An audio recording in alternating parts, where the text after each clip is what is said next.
네, 인사 먼저 드릴까요? 네.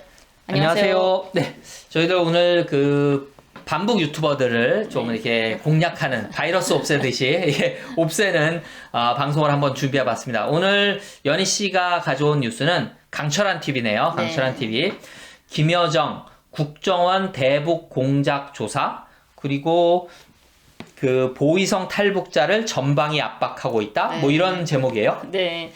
지금 우리가 이제 8차 당대하고 네. 전원회하고 하면서 김여정 그렇죠. 부장이 엄청 승진할 거다. 했었는데 네. 뒤로 갔다 어쩌다 이런 말들이 많이 많았죠. 그렇죠. 지위는 그대로. 네. 그렇고. 그래서 저는 이걸 보면서 그런 생각도 많이 했어요. 그러니까 단순히 친인척이라고 해서 그다음에 그 총비서가 친하다고 해서 무조건 올려주는 게 아니라 사실 뭐 이런저런 이유로 지금 남쪽과 북쪽이 대화 채널이 많이 막혀 있으니까 그러니까 김여정 부부장 입장에서는 뭐 사업에 어떤 실적이 없는데 승진을 할 수는 없는 거죠. 그런데 지금 강철한 TV에서는 무슨 얘기를 하냐면 김여정 부부장이 요즘 하는 일이 있다고 해요. 네.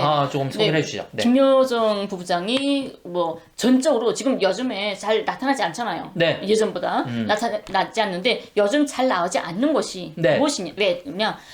김정은 위원장이 이런 체제, 체제를 안정시키기 위해서 대남 공작을 총괄하고 있답니다.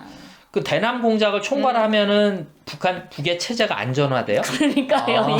근데 대남 공작 총괄은 이미 전부터 한 거 아니나요? 그렇죠. 우리 남북 정상회담 하기 전에 무슨 이렇게 할 때 김여정 부부장이 와서 친서도 전달하고 하지 않았습니까? 그렇죠. 실무는 제가 전부 다 김여정 부부장이 담당한 걸로 알고 있는데. 평창 올림픽 때도 김여정 부부장이 왔지 않았습니까? 김영남 상임위원장하고. 그만큼 대남 공작이고 조직부 자체가 들어가지 않는 데가 이제 대남 부분 무슨 부분 다 조직부에서 가란한단 말입니다. 부서가 다르지. 그러니까 조직부에서 대남 부분에 가난할 수도 있는 거죠. 그거 이미 전부터 한 거예요. 지금 달라진 게 아니라. 근데 최근에 김여정 부부장이 최근에 국정원에 이런 대북 공작을 전수조사하고 조사까지 했답니다. 지금 뭐냐면 대한민국 국정원에 이러이러한 대북 공작을 하고 있다라는 것을 김여정이 조사했다라는 거죠. 그리고 부부장이. 국정원이 실제로 대북 공작을 중단했는지 직접 확인을 나섰다고 제보를 받았답니다. 제보를 받았대요. 대단해.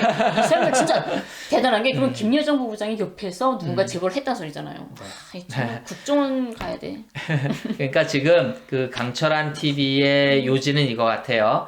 그러니까 김여정 부부장이 대한민국 정부, 대한민국 국정원의 대북 공작과 대북 공작을 하지 못하도록 간섭하고 어떤 공작을 펼치고 있다 이 얘기죠. 네.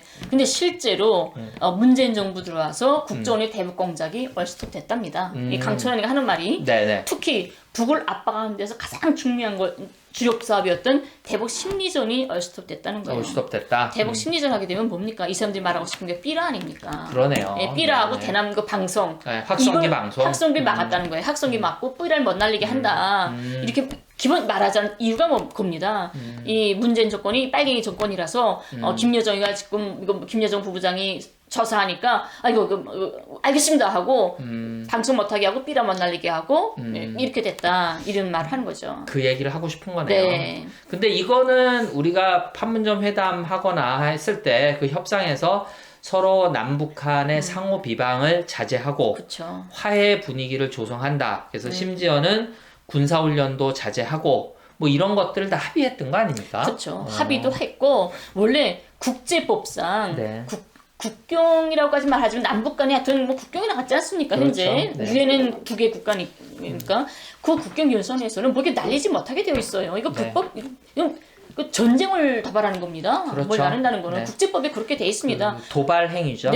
도발 행위이기 때문에 정말 옛날에 그 삐라 때문에 사격 넘어와서 그리고 위험한 일도 있지 않았습니까? 그 국경지대 사람들 생명이 위협되는 그런 일인데 그걸 안 하게 한 거는 정말 다행한 거죠. 그렇죠. 이 대한민국 국민의 생명을 안전을 지키고 우리 한반도의 평화를 가져오기 위한 하나의 정말 중요한 걸음 아니었습니까? 그러니까 만약에 우리만 확성기 방송을 안 하고 우리만 삐라를 전단을 날리지 않는데 북에서는 확성기 방송을 하고 북에서는 전단이 날아오고 있다라면은 우리도 항의를 해야 되겠죠. 근데 북도 확성기를 하지 않고 전단을 날리지 않는데 남쪽에서 뭐 확성기 방송은 이제 박근혜 정부 때 문제가 돼서 이제 또 정리를 한 거고요. 남쪽에서만 전단을 날린다고 하는 건 문제가 있는 거고, 그리고 약속에도 어긋나는 거고, 형평에도 맞지 않는 거고, 그래서 이제 그것을 금지한 것이 저는 뭐가 문제인지 잘 모르겠어요. 네. 이 문제가 이렇게 대놓고 국정원이 대북 심리전을 안 하기 때문에 안 하고 있기 때문에 사실상 대한민국은 이 북한에 백기를 들은 것과 같다라고 평가를 합니다. 그 바람 잡는 거죠. 이제 그런 식으로 사람 이제 왜 싸움 붙이는 사람이 그렇잖아요. 나 너 그거밖에 안 돼. 한번 쳐. 뭐 쟤네 이렇게 하고 있어라는 건데 좀 치졸 하고 뭐 여기에 넘어가시지도 않겠지만 이제 문제는 이제 강철한 TV가 이렇게 해서 조회수가 많이 올라가면 이제 그런 것들을 또 보는 분들이 이제 여론을 형성하고 뭐 얘기를 하고 하니까 이제 그런 것들이 좀 답답한 거죠. 네, 네. 그리고 여기서 또 한 가지 볼 수 있는 게 뭐냐면 강철현이 그래요. 이 탈북자들과 연결된 모든 아이요. 네, 그다음에 네. 무슨 국정원과 연결됐던 어떤 이 대북 공장에 직접 가담했던 탈북자들. 첩보원들, 네. 뭐 탈북자들. 네네. 네. 그 첩보원들이 다 대북 첩보전 그 공작에 접근을 못하게끔 금지했답니다. 이때까지 쓰던 첩보원들을 지금 안 쓴다 소리죠. 네. 그래서 그걸 지금 말하는 거예요. 근데 이 이유가 그냥 볼 때는 이거 뭐 이상하게 그냥 편하게 생각할지 모르겠지만 근데 썩이는 뭐냐면 그렇기 때문에 이 사람들이 돈을 못 받는 겁니다. 그렇죠. 네, 그러니까 돈벌이가 끊겼다는 거예요, 사실은. 그러니까 이 대한민국이 걱정스럽고 대한민국의 안보가 걱정스러운 게 아니라 상관없어요. 이 사람들은 대한민국이 위협하면 다시 한 번 변절하면 두 번을 변절 못합니까? 다시 다른 나라로 망명할 사람들이에요. 강철한 뭐 부시랑 사진 찍고 뭐 이랬던가요? 뭐 네네네. 그렇기 때문에 미국으로 가면 됩니다. 이 사람들은 뭐 애착도 없어요, 이게. 돈 주니까 돈 때문에 있는 거지. 근데 이 문재인 정권 들어서면서 한반도 평화의 기운이 몰아치면서 이 탈북자들 첩보전 해가지고 엄청 북을 붕괴시키기 위해서 노력했던 어떤 반북 탈북자들 네. 그 사람들의 이런 사기 노릇을 그만두게 하지 않았습니까? 그러다 나니까 돈을 못 받아요.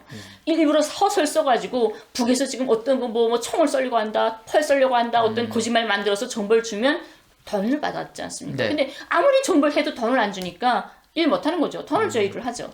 그래서 그런 거죠. 그러니까 진짜 그 보이성 출신 탈북자가 여기 몇 명이나 와 있는지도 저는 의심스럽지만 실제로 그래서 그분들과 어떤 정상적인 어떤 정보를 받고 또 정책을 같이 수립하고 배워서 참고해서 뭐 국방부, 외교부, 국정원에서 정책을 수립하고 어떤 제대로 된 통일 정책을 수립하는데 도움이 된다 그러면 모르겠어요. 저는 개인적으로 찬성합니다. 근데 그게 아니라 지금 말씀하신 것처럼 이 사람들이 뭘 하냐면 돈을 받아서 그냥 북한을 까는 거. 나 북한 정권에서 뭐 하다 온 사람인데 이거 뭐 여기는 독재 체제고 뭐 인권은 뭐 이렇고 내가 어디서 들었는데 이렇고 이런 얘기들 험담하는 얘기들만 그냥 돈 받고 필요한 얘기들 그러니까 예전 국정원이 바라던 얘기들을 그냥 떠들어주는 마이크 역할만 하는 거 아닙니까?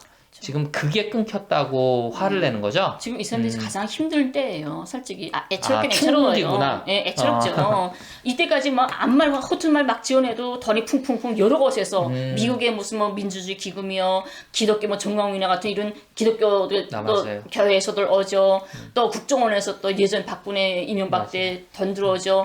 풍청되면서 건물도 월세로 자기네 돈으로 안 내고 풍청되면서 썼잖아요. 근데 요즘은 월세를 못 내서 몇 개 단체가 막 합쳐서 한 개 건물 쓰고 이런 일 벌어진다고 해요. 그러니까 그게 안타까운 거죠. 그래서 자기네 돈벌이 빨리 우리 돈벌이 길 좀 열어달라 하는 거고 그 길을 위해서 어떻게까지 이 나라에 대해서 내란 선전이라고 하나요? 어떤 말을 하냐면 지금 선동. 네, 내란 선동이죠. 네. 이렇게 국정원이 체계적으로 대북 공장을 전면 중단한 것은 그 이유는 김정은 정권과 어떤 미력을 했거나 아니면 이 대한민국 정부를 북한 정권에다 넘겨주려고 했거나 둘 중에 하나다. 이렇게 말하고 있습니다. 북과 밀약이 돼 있다면 연희 씨가 계속 여기 있지 않겠죠. 좋은 소식이 만들어졌다면 오히려 이제 통일운동 하시는 분들은 많이 답답해하세요. 왜냐하면 문재인 정부의 거는 기대도 컸고 또 지금도 크고 하기 때문에 여러 가지 아쉬움이 있지만 지금이라도 빨리 어떤 남북 교류 사업 코로나 때문에 인적 교류가 힘들다면 이제 물적 교류라도 빨리 이루어졌으면 좋겠는데 계속해서 미국의 눈치를 너무 많이 보고 있는 것은 아닌가 싶어서 조금 안타깝습니다. 그러니까 저희가 김대중 정부 그리고 노무현 정부를 거치면서 사실은 이런 탈북자들 그리고 반북 활동을 적극적으로 하던 북을 악마화해서 먹고 살고 장사를 하던 사람들이 1차 많이 꺾였죠. 그리고 그때는 탈북자 수가 많지 않았기 때문에 국정원 뭐 당시 뭐 안기부 이런 사람들이 엄청 많이 손해를 봤다고 해야 되나? 그러니까 제자리를 찾은 거죠. 그러니까 엄청 많이 타격을 받았죠. 지금 말씀하신 힘들었죠.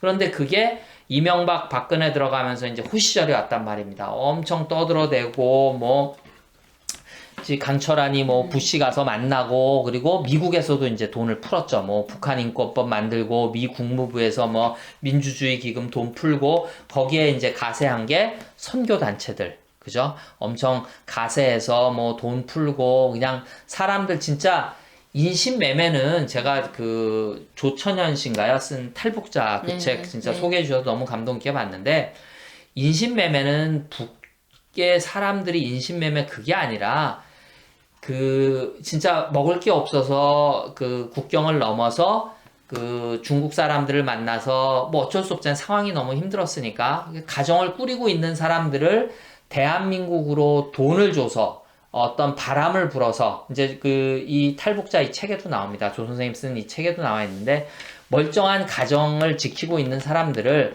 여기 뭐 외국인 노동자들 그 결혼해서 살고 있는데 막 부추겨서 이혼시키고 어디 뭐 또 팔아넘기지 이런 사람들이 인신매매범입니다. 그 사람들 여기 데려오면 지금은 아마 뭐 단가가 많이 떨어졌는 것 같아요. 처음에는 뭐 몇천만 원씩 한 사람 데리고 오면 그 돈 받으려고 그 거기서 중국에서 결혼 생활하는 사람들 다 꼬드겨가지고 조선 사람으로 해가지고 여기 남쪽에 끌어온 그런 것들이 다 진짜 인신매매범들 아닙니까? 예. 그러니까 그런 작업들이 다시 문재인 정부 들어서면서 지금 끊겨졌다. 그리고 이제 국정원도 박지원 원장 들어서고 나서 이제 우리 대북 사업 이러니까 이런 식의 잘못된 대북 음모 조작 이런 것들은 하지 않겠다는 거 아닙니까? 그러니까 제자리를 찾아가고 있기 때문에 이 사람들이 힘든 것 같아요. 그렇죠. 네. 자, 그래서 강철한 TV에서 엄청 이제 이분이 이제 왜 이렇게 화가 많은가 싶었더니 돈이 안 돼서 덧벌이가 안 돼서 그리고 이제 본인이 캐릭터가 나는 이제 그 부모님이 거기 뭐죠 그 정치범 수용소 끌려갔고 이제 그걸 가지고 이제 부시랑 사진 찍고 이런 사람이기 때문에 지금 자신들이 힘들다라는 거죠. 하지만 역사는 바뀌고 있고 이제 흐름이 바뀌기 때문에 빨리 방향을 바꾸시는 게 좋을 것 같습니다. 저는 그걸 충고드립니다. 그래서 미략이 아니라 제대로 된 어떤 남북 화해, 남북 뭐라 그래요? 그 국제 조약이 만들어져서 대북 남북 사업도 활발해지고 개성공단도 풀리고 그리고 이제 연희 씨도 북으로 가시고 또 한 발 더 나가서 북과 남을 자유롭게 왕래하시면서 하고 싶은 일 하시는 그렇죠. 그날이 빨리 왔으면 그렇죠. 좋겠습니다. 이 강철환이가 말하는 게 나라가 이꼴이 되니까 지금 기본 피해 보는 건 대한민국 국민들이 피해를 본다 이렇게 말을 하는데 네.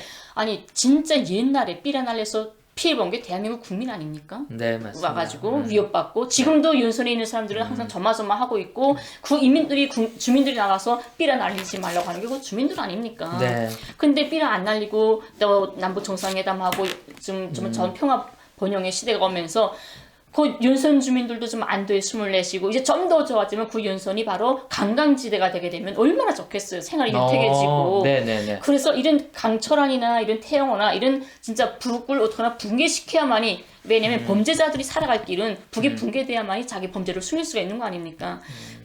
이런 사람들이 아니라 이제는 이건 절대 없어져야 되고 정말 객관적으로 우리 한반도의 평화를 논하고 우리 북과 남이 함께 모여서 살 수 있는 이런 객관적인 생각을 가진 사람들 우리 민족애를 가진 사람들 그런 사람들의 마인드로 나가야 우리한테 미래가 있지 않을까. 이 강철환이나 이런 사람들은 정말 이제는 그만 아웃하고 딴 데 망명했으면 좋겠습니다. 맞습니다. 진짜 제가 그 통일 문제를 돈으로 경제적으로 엮는 걸 참 싫어해서 말씀을 잘 안 드리는데 민통선 그 면적이니까 북방항에서는 남방항에서는 2km 말고요. 그 민간인 통제 구역이 정말 유 대표님이 그러신데 이게 쭉 따지면 엄청난 넓이라고 그래요. 왜냐하면 그게 서해부터 시작해서 동해까지 있으니까 만약에 그게 자유롭게 풀린다고 하면 제가 또 파주 시민이었지 않습니까?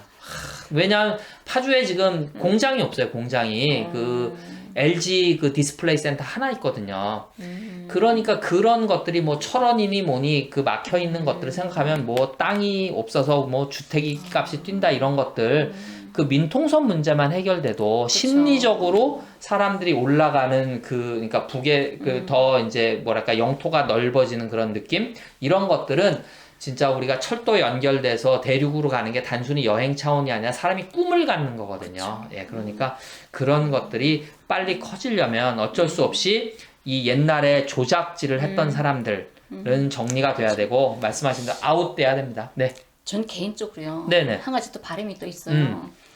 빨리 그렇게 돼야 될 이유. 네네. 민통선이 빨리 우리 풀려야죠. 왜 민간인 되는데. 통제 그쵸? 구역이 있습니까? 네. 우리 말가발국 대표 유용호 대표가 네. 그 민통선에 땅이 있다고 그래요. 아 그래요? 예. 땅이 있는데 아마 돈 가치가 아예 없는가 봐요. 땅은 많이 있는데 그 뭐 서울이면 한떼기도 못 산다고 그래요. 그 땅 다 팔아야. 네. 그런데 빨리 민통선에 막내가 되고 결호가 돼서 정말 관광지가 변하면 혹시 우리 유 대표 땅이 더 많아지면 우리 말가발국도 좀 좋아지지 않을까. 한 2,000평 된다 하는데. 그렇죠. 사무실도 하나 살 수 있잖아요. 그죠? 그런 기대도 또 가져봅니다. 또 이제 방송에 기록을 남겨둬야 네. 예, 그래서 2,000평 땅이 금싸라기가 됐을 때 저희들이 또 우리한테 조금 기부할지 알겠습니까? 아니 저는 통일 사업에 큰 일을 하실 거라고 믿습니다. 아, 네. 분할을 기다려봅니다. 그래서 지금 강철한 TV에서 국정원이 조작을 안 하고 국정원이 지금 북한 연구만 하고 있다라는 게 강철한 불만인가 봐요. 네. 국정원이 북한 연구소가 됐다. 아니 북한을 연구해서 외교부와 통일부와 힘을 합쳐서 국가정보원 아닙니까? 제대로 된 어떤 그쵸. 정책을 수립할 수 있는 그런 길을 제대로 갖고 있으니 강철환이 이렇게 욕을 하는 걸 보니 대한민국의 국가정보원이 제대로 자리를 잡아가고 네, 있는 게 아닌가 그러네요. 이런 생각이 듭니다. 네. 네. 자, 오늘은 여기서 정리할까요? 네. 여러분 감사합니다.